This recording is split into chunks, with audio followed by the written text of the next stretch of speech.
ጤና ይስጥልን ምሳሌ ቀጣይ ክፍል። ማህሌት ወደነ ብሩክ ቤት እያመራች ትገኛለች። ማህሌት እውነት ያንን በደል የሰራችውን በደሉ ረስታ ብሩክ ፊት ለፊት ለመቆም እየሄደች ነው ወይስ ከልቧ ይሁን?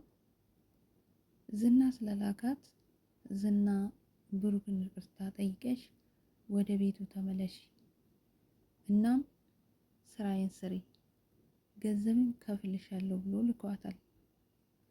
ማህሌት ላለፈው ጥፋቷ መጸጸት ሲገባት ዳግመኛ ጥፋት ልታጠፋ እየሄደች ነው።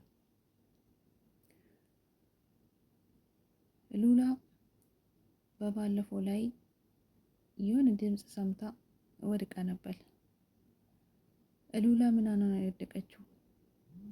ሞገስ መሳሪያ አግኝቶ ነበር ቤት ውስጥ። ያ የደላላ ነበር። እግርታ የጠበቃው ማለቴ የጠበቃው መሳሪያ ነበር። ያው ድምፅ ሲሰማ ጥሎ ሮጦ ነበር። በአጋጣሚ መሳሪያው ቤት ውስጥ ቀረ። ሞገስም አገኘው። እናም ሉላን ጠይቋታል። ሉላም ደንግጣ ደብቀዋለች። ታዲያ ዛሬም እንደለመደው ቀጥ ብሎ ወደ ቤቱ መጥቷል። ጠበቃው ምን ፈልጎ ነው? ሞገስ ቤት ነበር። በሩ ሲያንኳኳ ሉላ ሄዳ ከፈተች። እናም ሉላ የወደቀችውና የደነገጠችው ጠበቃውን ስላየች ነው፣ ምስጢሩ ስለምታውቅ። ሞገስ አልገባውም ሉላ ለምን እንደወደቀች። እናም ቀጥታ ወደ ቤቱ ገብቶ ይቅርታ ስላስደነገጥኩሽ ያስኩት ስራ ስለነበረ ወደዚህ ሰፈር መጥቼ በዛው ልጠይቃችሁ ብዬ ጎራ ብዬ ነው አላቸው።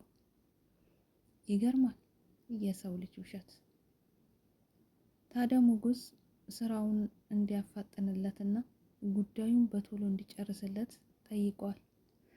እሱም በቅርብ ጊዜ ያልቅላቸዋል፣ አይዟችሁ፣ ሉላም ይቅርታ ስላስደነገጥኩሽ ይሏታል። እናም ወጥቶ ሄዷል። ሞገስ ይህንን ጉድ አያውቅም። ለምን ደነገጥሽ? ምን ሆነሽ ነው እያለ ጥያቄ ጠይቃታል። መሳሪያውም የማን እንደሆነ ንገሪኝ እያላት ነው። እኔ አላውቅም፣ ቤት ውስጥ ነው ያገኘው ብላለች ሉላ።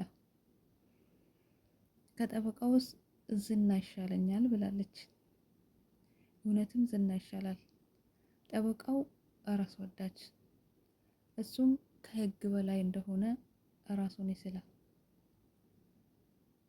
ዞሮ ዞሮ ፈተና ሆኖባታል ለሉላ። ዝና አሁንም እነ ብሩክን ተከታትሎ ሌላ ኢዳ ሊያመጣባቸው እንደሆነ ይታወቃል። ምክንያቱም ማህሌትን ብሩክን ይቅርታ ጠይቀሽ ወደ ቤቱ ግቢ እያላት ነው።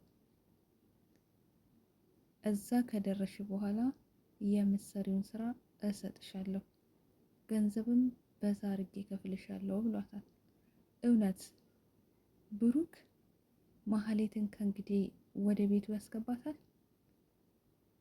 ምሳሌስ እማዬ ያለች ትጠጋታለች።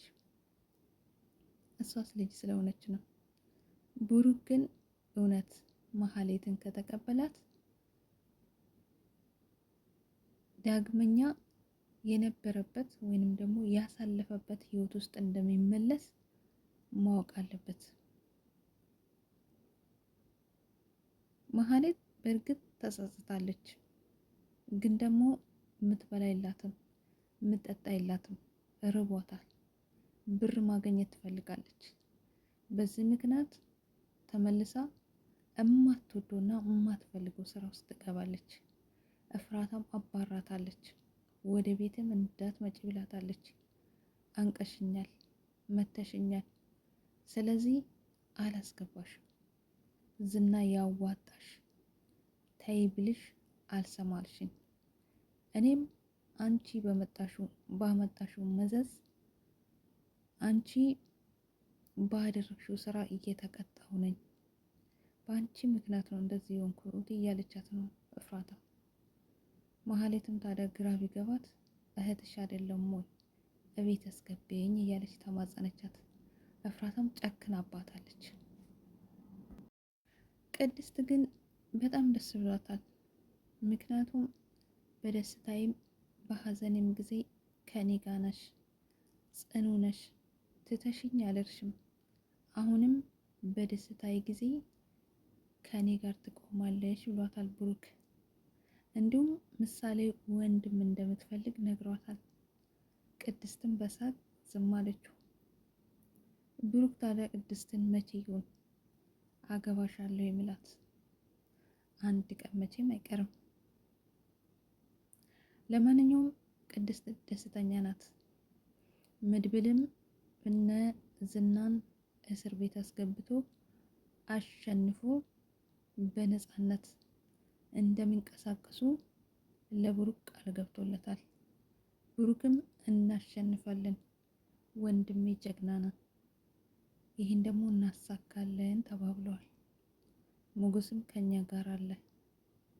ስለዚህ ጥፋተኛ የሆኑትን ከህግ ስር እናውላቸዋለን፣ ከፖሊስ ጋር ሆነን እናሸንፋቸዋለን ተባብለዋሉ። መቼ ይሁን እነዝና እስር ቤት የሚገቡት? እንግዲህ ዝና ተጠራጥሯል። ሳይከሱን አይቀርም ብሏል። ምክንያቱም መድብል ነግሮታል በባለፈው ጊዜ። ስለዚህ ዝና ትንሽ ፍራቻ አድሮበታል። ቀጣይ አብረን እንገናኝ። መልካም ጊዜ